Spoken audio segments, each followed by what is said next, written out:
नमो बुद्धाय। सज्जनों, आज आपको पाली संधि विधि सिखाना है। प्रारंभ करेंगे। अक्षरों के बारे अभी आपको मालूम है।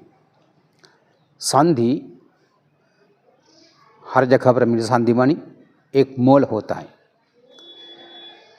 अलग अलग रहने वाले पद एक कर लेता है। अभी दो लकड़ी अलग रहता है, कारीगर उसको काट पीट के जोड़ देता है, जोड़ के एक लकड़ी बना देता है। उसी प्रकार ये शब्दों का भी अलग अलग रहने वाले दो शब्दों को एक कर देता है, दो या तीन चार, लेकिन एक बार ही दो शब्द ही जुड़ा लाता है।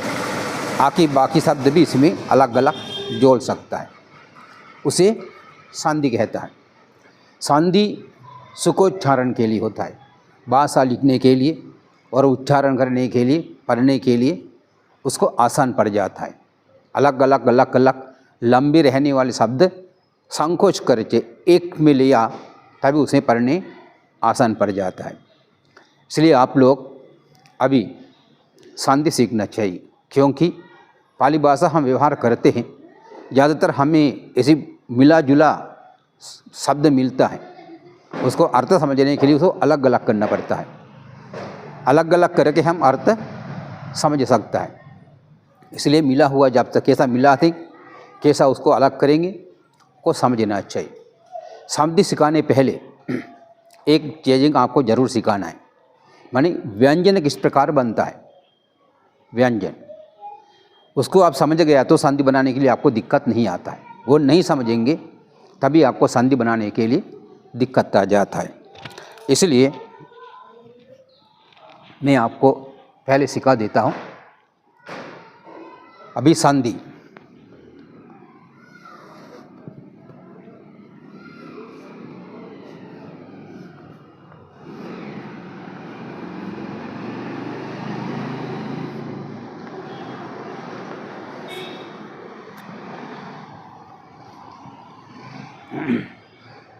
पाली भाषा में संधि अक्षर जोड़ना।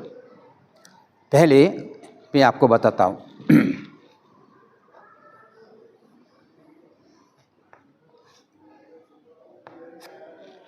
आपको मालूम है पाली भाषा में 33 व्यंजन हैं, 8 अक्षर है, स्वर है।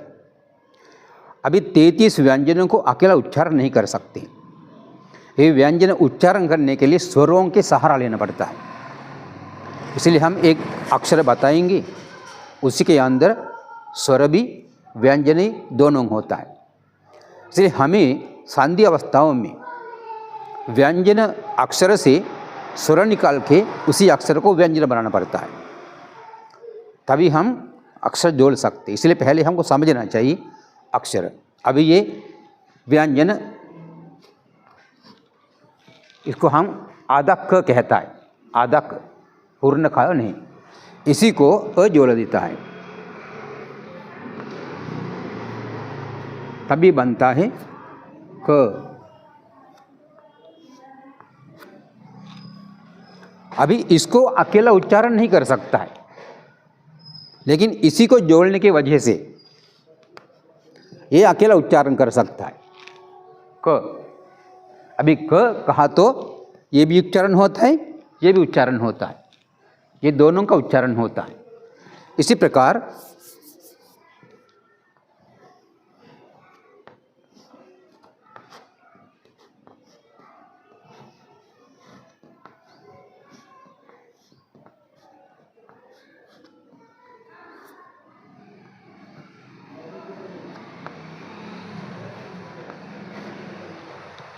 का बन जाता है। इसके लिए आ जुला हुआ है, इधर अ इधर आ, ये स्वर है, ये व्यंजन है।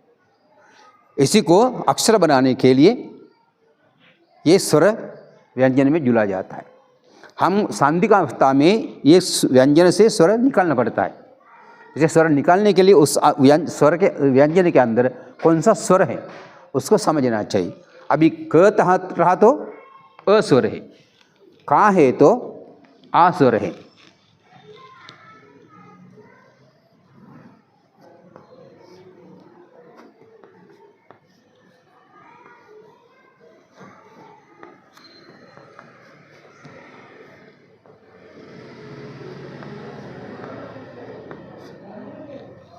अभी इसी में ई स्वर है तो की बनता है। वट क सिर्फ दो कोई भी व्यंजन त हो, न हो, र हो, प हो, जो 33 व्यंजन हैं, 33 व्यंजन कोई भी इसी प्रकार देखा, उसी को जुला हुआ स्वर ई है। अभी ऐसी अक्षर हमको संधि में आ गया तो हम समझना चाहिए इसी व्यंजन से ये अक्षर निकलना पड़ता है।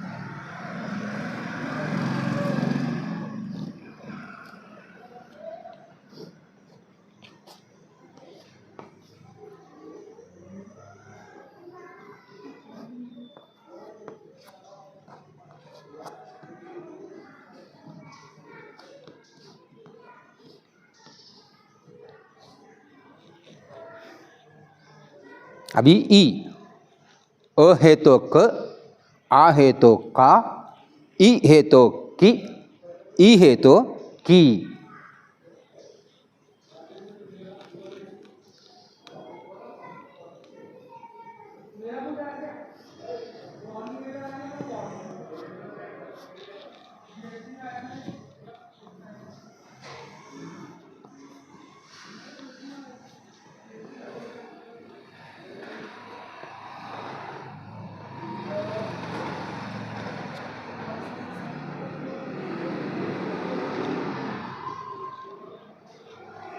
उ जोड़ने से कु।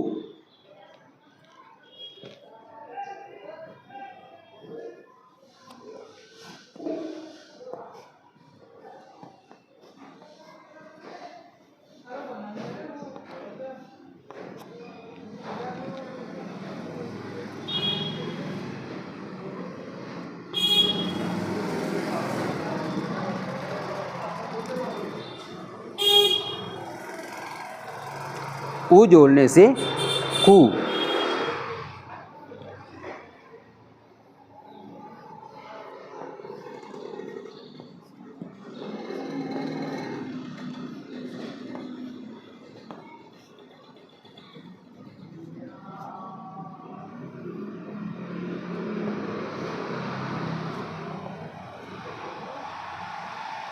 ए जोड़ने से के, के।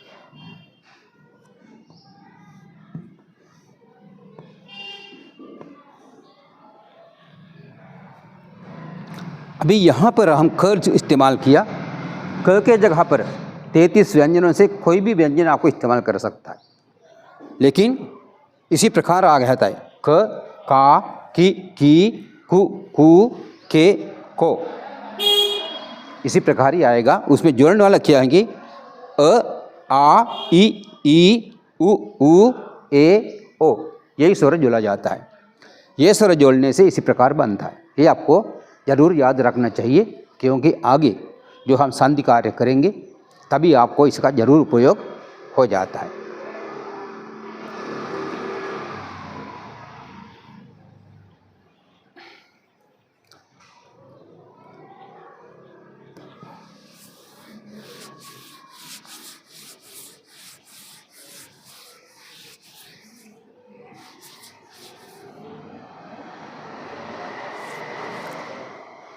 अभी संधि कहा तो संधि के अलग अलग अवस्था है।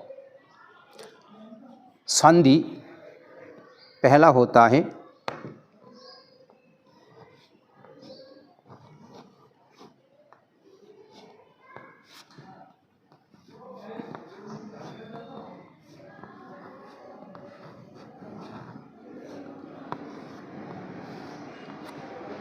स्वर संधि। स्वर संधि बनी अभी स्वर मैंने दिखाया ना, व्यंजन में स्वर जुलाया, ये स्वरों को इस्तेमाल करके जो विधि बनता है उसको स्वर संधि कहता है।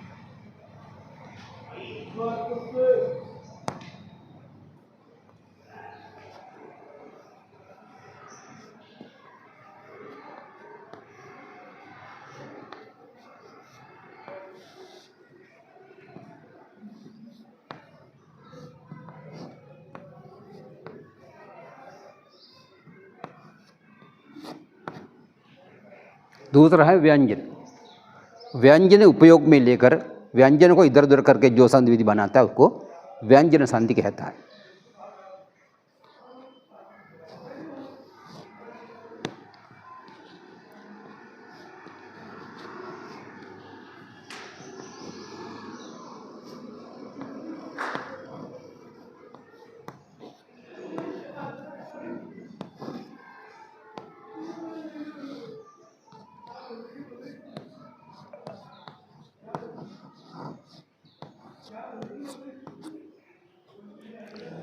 निगहित संधि, टिम्ब नहीं तो बिंदी, बिंदी को उपयोग करके बिंदी इधर उधर कर काट के करके जो शब्द जुला देता है उसको निगहित संधि कहता है।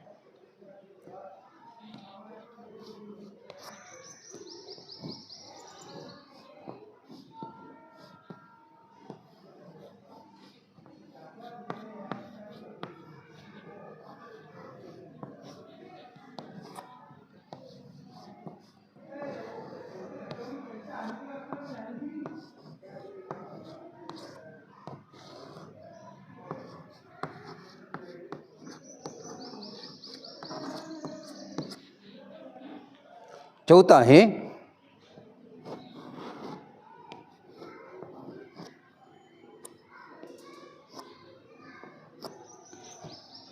वो मिश्रक नहीं तो प्रकृति, वो मिश्रक नहीं तो प्रकृति संधि।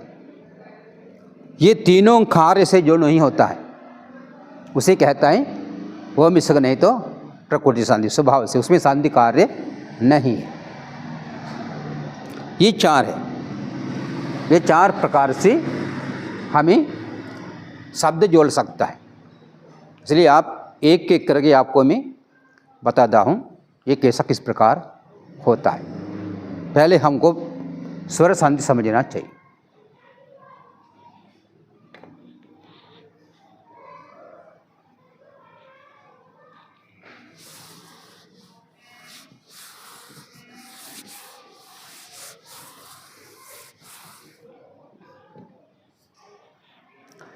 ये पद जोड़ने के लिए चार प्रकार होता है स्वर संधियों में।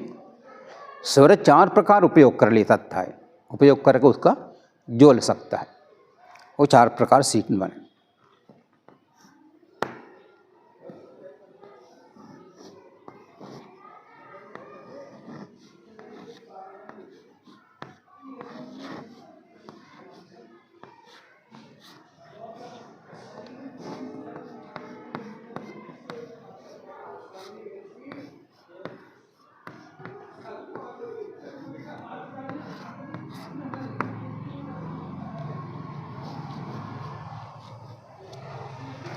पहला पूर्व स्वर लोप संधि, पूर्व स्वर को लोप करके ना काट के अलग अलग करके बनाने वाला संधि।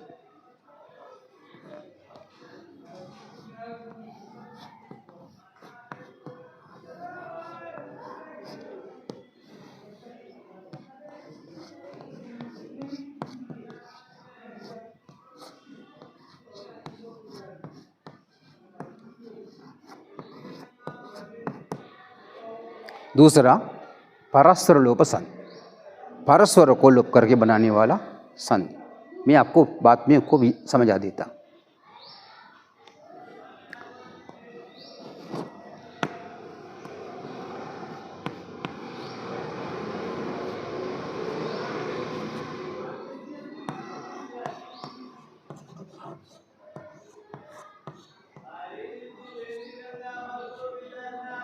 तीसरा है दीर्घ संधि, अक्षर स्वर दीर्घ हो जाता है, अ आ होता है, क खा होता है, इसी प्रकार ई होता है, उ होता है। इस प्रकार स्वर को दीर्घ बन जाता है, दीर्घ होने वाला संधि।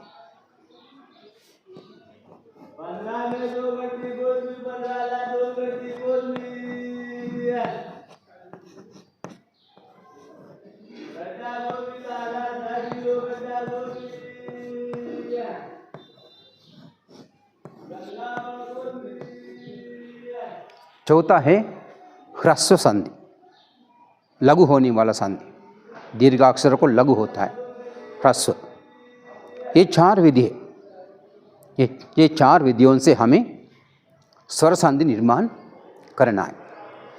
अभी आपको अच्छे से देख लेना, समझ लेना ये विधि किस प्रकार होता है। पूर्वस्वर लोप संधि, परस्वर लोप संधि, दीर्घ संधि, ह्रस्व संधि। अभी मैं आपको समझा देता हूँ ये पूर्वस्वर परस्वर क्या है।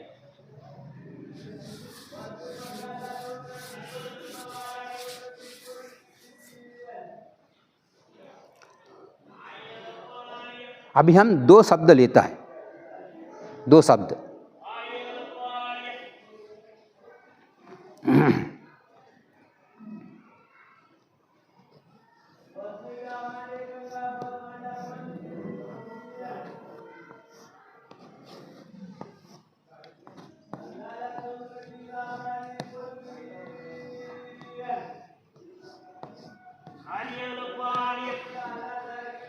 ये 2 शब्द है, लोक अग्गु। इसको कहता है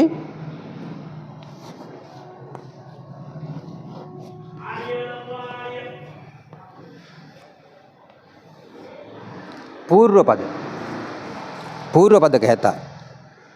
इसे कहता है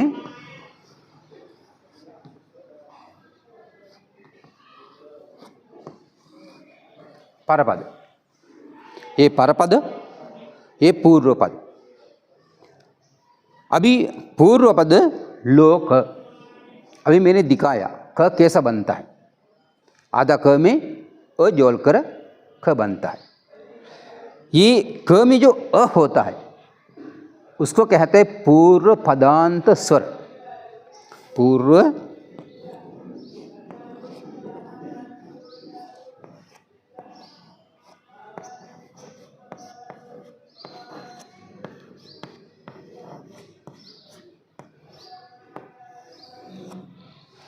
पूर्व पदांत स्वर कौन सा? ये इसी में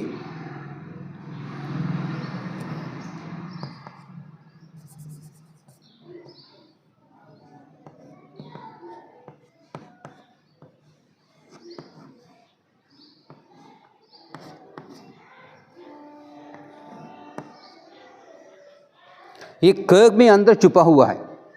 ये क में दिखता नहीं, लेकिन हम ख उच्चारण करें तो आगे में अ आता ही है। ख कहा तो आगे में अ ही आता है, इसलिए ये अंदर छुपा हुआ ये अ, इसको पूर्व पदांत स्वर कहता है। सिर्फ इसी को ही नहीं, इसी प्रकार जो भी आपको आगे मिलेंगे ये पूर्व पद में आखिरी व्यंजन के अंदर छुपा हुआ जो स्वर है उसको कहता है पूर्व पदांत स्वर। ये पूर्व पदांत स्वर को हमें बाहर निकलना ही पड़ता है। ये परपद, ये परपद के पहला अक्षर, इसको स्वर कहता है। ये स्वर है, इसलिए परपद के मूल स्वर, परपद के मूल स्वर, ये परपद के मूल स्वर अ, ये स्वर होने के नाते ये स्वर को लोप कर सकता है। ये स्वर होने के नाते इसी को लोप करके संधि बना सकता है। इसलिए हमको समझना चाहिए पूर्व पद क्या है, परपद क्या है, पूर्व पदांत क्या है, परपद के मूल अक्षर क्या है। परपद के मूल यही है, पूर्व पदांत अक्षर ये क में छुपा हुआ अ है। इसलिए हम अभी ये 2 शब्द को संधि करके देखेंगे। संधि अपने हिसाब से नहीं होता है। जो आचार्य जी ने कहा, कच्छायन आचार्य जी ने उन्हें न्याय बता दिया था, उसी न्याय के अनुसार ही हमको बना सकता है।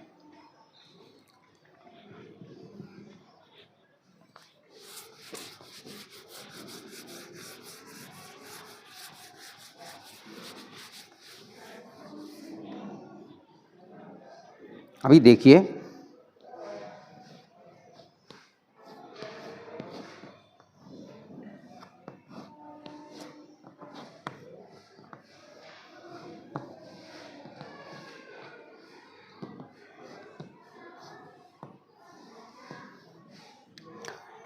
ऐसे रहा तो हम उसको कहते हैं विसंधि।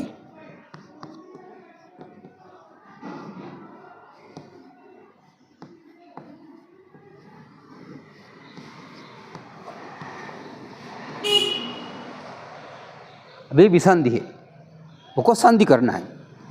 विसंधि बनी अलग अलग शब्द है, संधि बनी जुड़ा हुआ शब्द है। अभी आचार्य के अनुसार ये पूर्व पद के आखिरी स्वर, पूर्व पदांत स्वर हमें बाहर निकलना पड़ता है।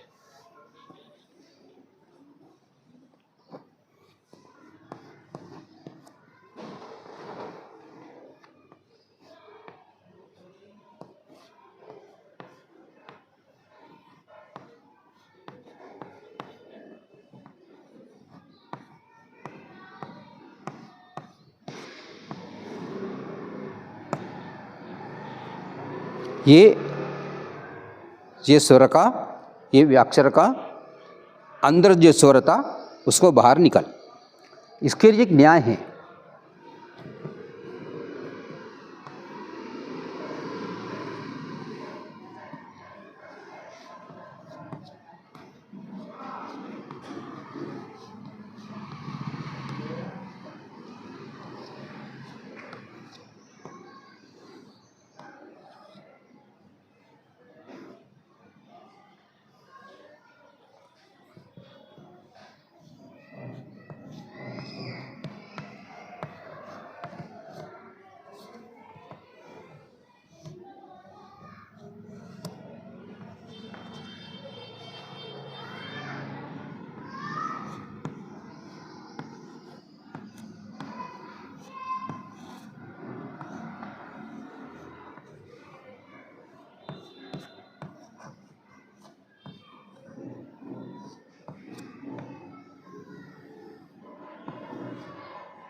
पुब्ब मधोटित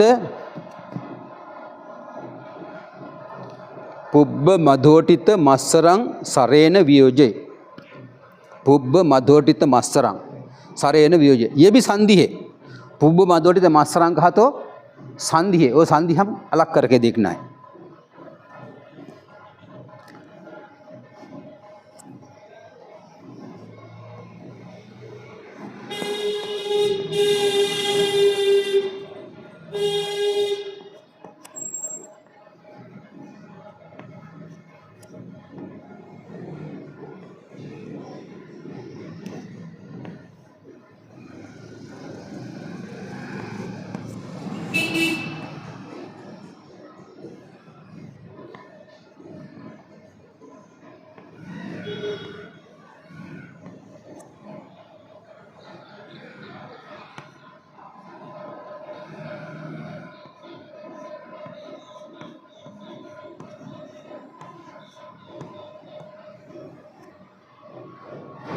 ये तीन शब्द जोड़ के बनाया पुब्ब मधोटित मत्सर।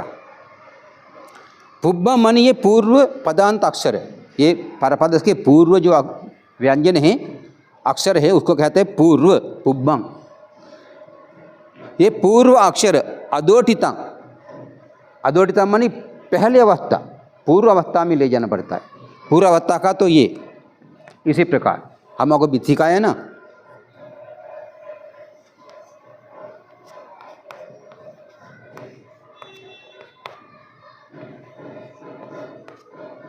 ऐसा बताया ना, ये पूर्व अवस्था है, ये है पूर्व अवस्था, अक्षर के व्यंजन के पूर्व अवस्था यही है। इसी अवस्था में लाना चाहिए पूर्व अक्षर, पूर्व अक्षर पूर्व अवस्था में अधोटिता माने पहले से जैसे था पहले अवस्था में लाना चाहिए। उसको लाने के लिए क्या करना है, अक्षर स्वर से अलग करना चाहिए, स्वर से अलग करना है। अभी हाँ अलग कर दिया, स्वर से अलग कर दिया, अभी स्वर अलग व्यंजन अलग, ये पूर्व अवस्था दिखा रही है ना, ये पूर्व अवस्था में गया। इसी प्रकार अभी स्वर अलग हो गया। इसके बाद सरेन वियोजे, ये स्वर विहीन करने के लिए मैं अक्षर मानी स्वर रहित करना चाहिए। स्वर रहित करने के लिए स्वर से वियोजे अलग करना चाहिए, स्वर से अलग करना चाहिए। पूर्व पदांत अक्षर पूर्व अवस्था में ले जाने के लिए स्वर से अलग, पूर्व अवस्था में जो स्वरविहीन था, स्वरविहीन पूर्व अवस्था में ले जाने के लिए स्वर से अलग करना चाहिए। पूर्व स्वर स्वरविहीन पूर्व अवस्था में ले जाने के लिए स्वर से अलग करना चाहिए। अभी ये काम किया कोट पूर्व अक्षर पहली स्थिति में पहले स्वर विहीन पहली स्थिति में ले जाने के लिए स्वर से अलग करना चाहिए। अभी अलग किया।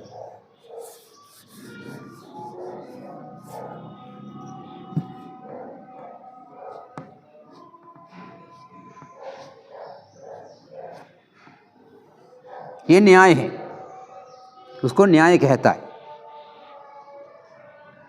इसको न्याय कहता है। इसके बाद क्या करना है? इसके बाद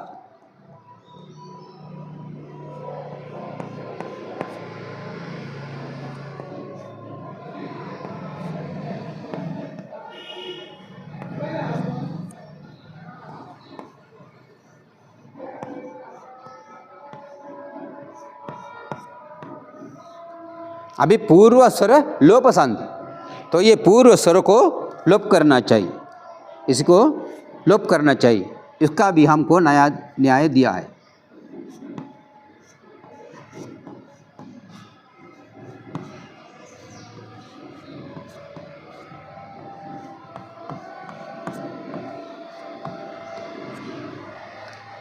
सरा सरे लोपा, सरा स्वर सरे लोपा स्वर पर होने के नाते लोप कर सकता है। अभी इधर ये अग्गो, अग्गो कहने पहले अ माने स्वर है। ये इधर स्वर होने से, परपद के मूल में स्वर होने से पूर्व पदार्थ स्वर को लोप किया जाता है। उसका न्याय यही है, सरा सरे लोपा। सारे सारा स्वर पर होने से सारे स्वरों को लोप किया जाता है। अभी लोप किया, स्वर पर होने से पूर्व स्वर को लोप कर दिया।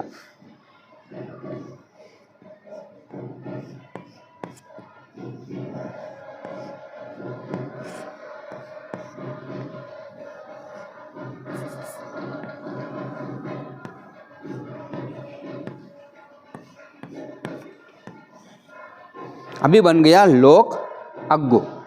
अभी इधर स्वर नहीं है, यहाँ पर स्वर है, लेकिन आचार्य ने न्याय बताया जहाँ स्वर नहीं है वहाँ को स्वर ला सकता है।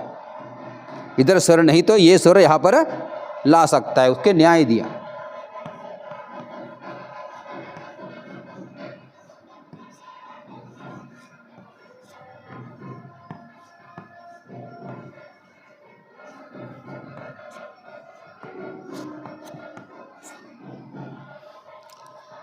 युत्ते योग्य स्थान पर, क्वचि ये शब्द यहाँ पर नहीं है, क्वचि मानी कभी, हमेशा नहीं, किसी वक्त योग्य स्थान पर परंग परस्वर नए पहुँचाना चाहिए। योग्य स्थान पर परस्वर को पहुँचा देना चाहिए, हमेशा नहीं, कहीं कहीं। यहाँ पर स्वर नहीं है, योग्य स्थान नहीं, ये व्यंजन है, योग्य नहीं मानी स्वर नहीं, स्वर विहीन अक्षर है। अभी यहाँ पर स्वर है, ये स्वर यहाँ पर ला सकता है क्योंकि योग्य है।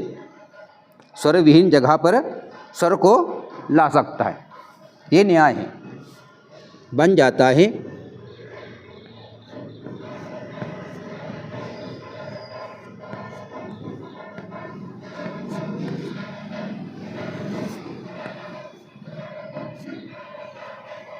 लोकाग्गो।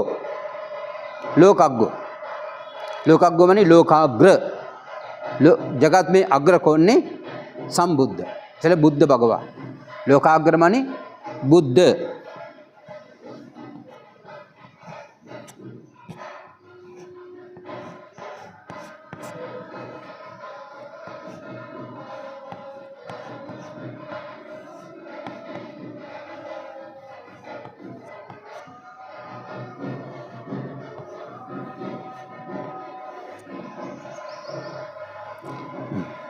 अभी सीखना, आगे आप और सिखा देंगे। आज के लिए मैं इतना से क्लास समाप्त करता हूँ, आगे और हम सीखेंगे।